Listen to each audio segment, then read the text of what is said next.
Hi friends, ఈరోజు మనం ABC స్మూతీని ready చేసుకుందాం. యాపిల్, బీట్రూట్, క్యారెట్తో మనం ఏబీసీ స్మూతీని రెడీ చేసుకుందాం.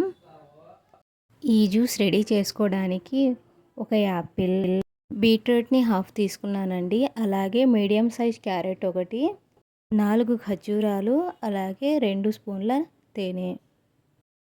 Apple, carrot, beetroot peel off చేసేసి చిన్న చిన్న ముక్కలుగా కట్ చేసుకొని పెట్టుకోవాలి. అలాగే డేట్స్లో ఉన్న గింజలను కూడా తీసేయాలి. ఇప్పుడు ఒక స్టీమర్ తీసుకొని అందులో ఒక ప్లేట్లో మనం ముందుగానే కట్ చేసి పెట్టుకున్న బీట్రూట్ని, అలాగే గింజలు తీసిన ఖర్జూరాలు వేయాలి. అలాగే ఇంకో ప్లేట్లో మనం ముందుగానే కట్ చేసి పెట్టుకున్న క్యారెట్ని, యాపిల్ని వేసుకోవాలి. ఇప్పుడు ఒక స్టీమర్ తీసుకొని అందులో ఒక గ్లాస్ నీళ్లు పోసుకోవాలి. మనం రెడీ చేసుకున్న క్యారెట్, బీట్రూట్ ప్లేట్లను పెట్టి మూత పెట్టి 10 నిమిషాల వరకు హై ఫ్లేమ్లో స్టీమ్ చేసుకోవాలి.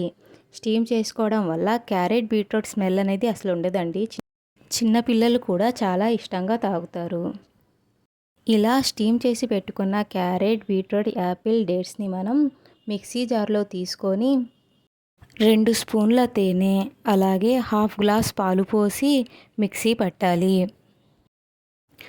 పాలను ఒకేసారి కలుపుకుండా కొంచెం కొంచెం కలుపుతూ స్మూతీని రెడీ చేసుకోవాలి. ఈ ఏబీసీ స్మూతీలో మనం పంచదార కానీ బెల్లాన్ని కానీ యూస్ చేయలేదండి. అలాగే స్టీమ్ చేయడం వల్ల క్యారెట్, బీట్రూట్ స్మెల్ అనేది అస్సలు ఉండదు. ఈ జ్యూస్ని ఒక గ్లాస్లో తీసుకొని పైనుంచి జీడిపప్పుతో గార్నిష్ చేసుకుంటే ఎంతో హెల్తీ మరియు టేస్టీ అయిన Apple, beetroot, carrot juice ready. ఈ ఏబీసీ స్మూతీలో క్యారెట్, బీట్రూట్ స్మెల్ అనేది అస్సలు ఉండదండి. చిన్నపిల్లలు కూడా చాలా ఇష్టంగా తాగుతారు. ఇలాంటి వీడియోస్ మరికొన్ని కావాలంటే మా ఛానల్ని సబ్స్క్రైబ్ చేసుకోండి. Thank you.